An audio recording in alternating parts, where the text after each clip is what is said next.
A 2010 census meeting spearheaded by State Committee leader Adolfo Castillo was held in Spanish at Joplin City Hall to reach out to the Hispanic community. Castillo says locally it's important for folks to be counted, but a national trend might hinder that as they try to send a strong message to President Obama, who they feel hasn't kept up his end of the bargain. And, this is one of the reasons why the issues of immigration reform are still out there. The Hispanic community was one of those communities that became the swing vote that gave President Obama his victory to, because he promised that he will have immigration reform issues be brought up by the end of this year. It hasn't happened, and because of this, they've been trying to meet with him, and so far he has not done anything. So there's a movement right now, not in our area, but around the country, where they want to boycott the census, especially because, to send him a message that we elected you and you said that you were going to do this and it didn't happen, so why should we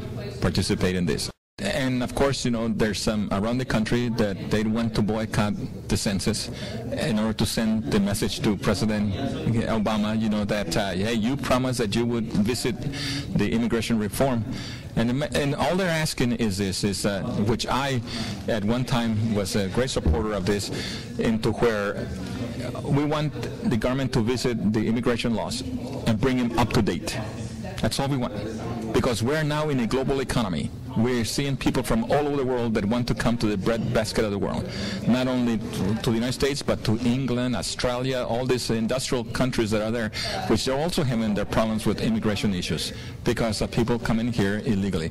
Now, what they want to do is revisit the laws, the immigration laws, and bring it more up to date to make it more friendly, so where people can access their right to be here, to work here, not only for illegally, but also to help employers that want to hire this untapped talent and becoming criminals themselves just because they're not here legally.